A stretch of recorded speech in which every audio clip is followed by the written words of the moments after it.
Hello effervescent viewers, and welcome to Vegetarianism, the Noble Way of Living. Today we again have the pleasure of joining Chef Brooke Katz in the kitchen for the continuation of a series of exciting vegan cooking shows. Aside from authoring a number of vegan cookbooks, Mr. Katz has lectured and presented cooking demonstrations worldwide.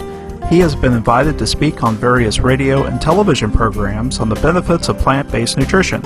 He has even prepared a vegan luau for the King of Tonga, in addition to cooking for celebrities and politicians. Chef Brooke Katz lives what he speaks and strives to be proof that you can turn your life around for the better, simply by changing your diet. At the age of 30, with the guidance of vegan Dr. Michael Clapper, Mr. Katz embarked on lifestyle transition that included a delicious vegan diet, exercise, sunshine, and herbs, which helped him shed 100 pounds and cured his health ailments. Since then, he has assisted thousands of other people in gaining better health.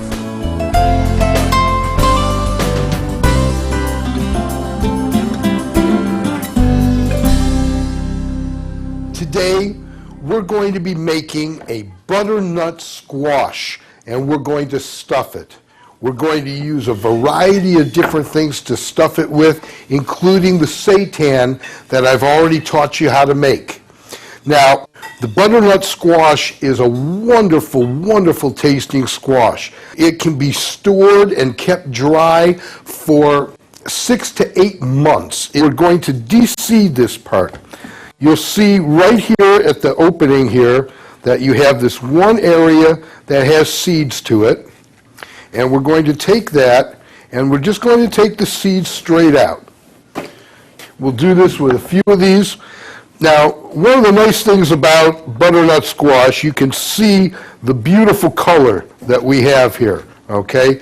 That color is telling us that this is loaded with wonderful antioxidants in the carotene family, okay? These are the beta-carotenes that make carrots yellow and orange, and it's the same thing that makes the squash yellow and orange. Okay, we're going to cut these. The best way to cut a squash, okay, is to avoid the stem area, cut straight down through the base. Okay, then once you have that, turn and continue to cut through the other side, and that'll make it a lot easier than trying to fight the knife down. And again, just scoop out the insides here with where the seeds are. It scoops out really nice and easy, and it makes a wonderful place to hold all your different things. We're going to take right here a little pot, and we will turn our fire on here. Okay, we'll get that nice and hot. And we're going to take our steamer, and we'll just put these in here, and we'll let them steam until the squash gets soft enough so that we can scoop out the rest of this. Okay, just put it all nicely in our steamer, cover that up, and let that steam soft. Now, in the meantime, what we'll do is we will make the stuffing. Now, we're going to use a number of different things to make the stuffing with. We're going to start out with some seitan. And I will take a few pieces of firm seitan, and we are going to utilize the food processor. I've shown you that the seitan can be cut into cutlets or to cubes or whatever, but now I'm going to show you how we can take seitan and use it just like you would a ground beef or a ground meat. And to do this, we're just going to put these chunks right here into the food processor. Get them all in there. And then take the cover to our food processor, turn it on, and it'll take a matter of seconds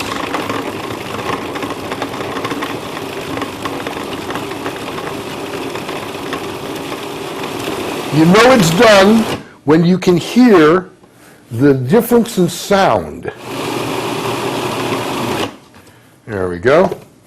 And now you can see how this has come out just like it was like a ground beef. And we can use this in recipes for making chili or sloppy joes or, any kind of a marinade sauce or a meat sauce or something like that. You can even turn this into patties if you want, but you'll need to put something to bind the seitan together. There we go. Nice thing is that afterwards this cleans out with nothing more than a rinse. Okay, so now we've got all this ground seitan here, and to this we're going to add a few different things. I'm going to add a cup of walnuts. Now walnuts, out of all the different nuts that we eat, walnuts have a very special property to them that is above and beyond almost all the other nuts, and that is the omega-3 content. So this is a nice way of getting your omega-3s without having to eat any fish. You don't have to get mercury along with your omega-3. Okay, so we're going to put a cup of the walnuts in here and just kind of mash them in. And actually I'm going to use a bigger mixing bowl. I'm going to add a little bit of chopped onion. It's nice to have a beautiful cornucopia just to be able to reach to get whatever you need. Okay. Chopping onions is real easy. Always use your finger as a guide when you're using the knife, and you'll never worry about cutting your fingers. When you chop with a knife on a cutting board, you lay the point of the knife down so that you don't have to lift the point, and it allows you to cut very nicely and very controlled. As you get a little bit more used to the knife, you can get a little fancier, but this is the safest, easiest way to cut with a knife on a cutting board. Okay.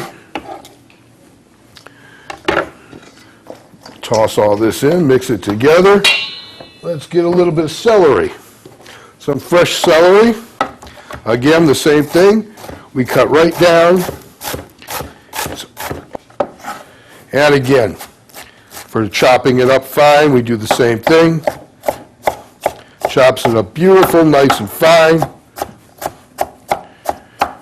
And we add that straight in to our mix here.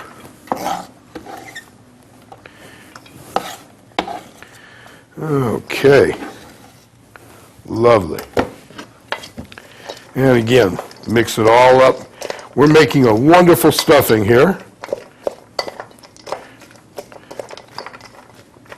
Okay, so now we're ready to make some rice while the butternut squash is steaming. And what I'll do is I'll just get a little bit of that water. That's how you get all the rice out. You just dip it in there, get a little spin there, and get it all out. Okay, we give it a nice stir.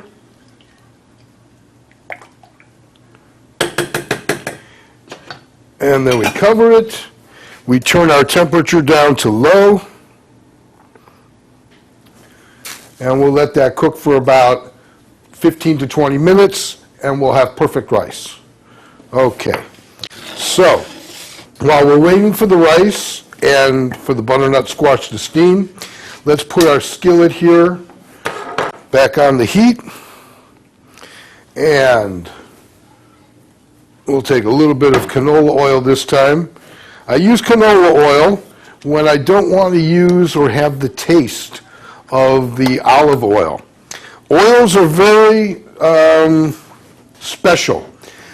Every day, your body requires a certain amount of fat.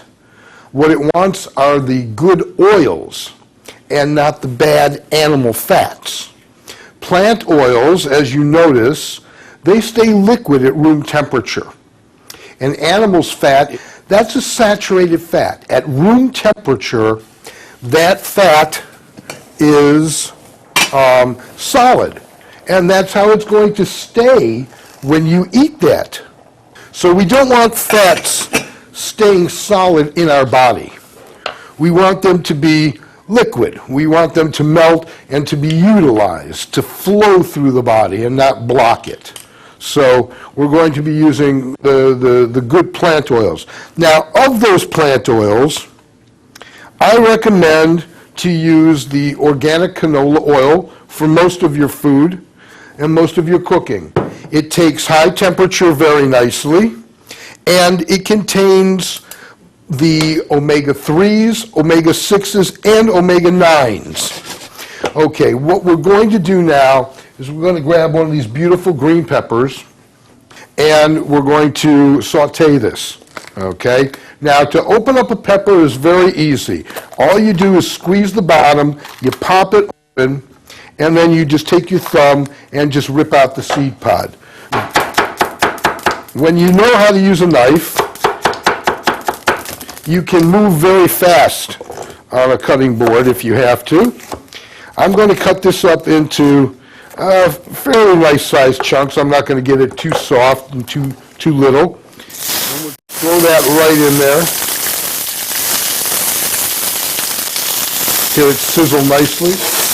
There we go.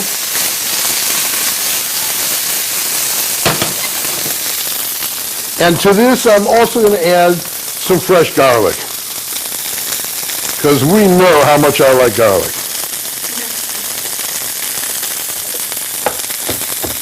And again, I'm just going to chop it very fine, very nice, swift, small moves on the cutting board, and then just take our garlic, put it right in our pan.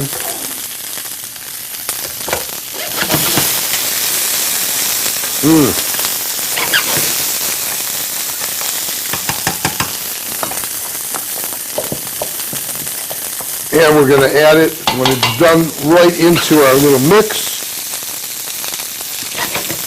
Now the reason that I'm doing this is because peppers have a particular taste that gets released when you put them under high heat. You don't have to cook it a long time for that to happen. And since we're going to be putting this in the oven as a stuffing, it will continue to cook that way as well. But I just want to release that for the flavors, because when we add this to our stuffing mix, that and the brown garlic, oh, it's just going to be heavenly. Okay? So we can see how nicely this is released. The garlic is browned very nicely, and we're just going to add that. I should do it this way. And we'll add all this right into the mix. There we go. Get our bowl, mix that all together. Now, what we're going to add here to make this hold together is a little bit of tahini. Please join us Wednesday, April 20th, to complete this extraordinary stuffed butternut squash with Chef Brooke Katz. He'll also be giving us more interesting kitchen tips and healthy insights. May you be blessed with vitality through veganism. For more information on Chef Brooke Katz, vegan recipes, and to purchase his vegan cookbooks, New Favorites, The Gentle Persuasion, and The Really Real Foods, please visit www.brookekatz.com. For more details, please visit www.suprememastertv.com/VEG.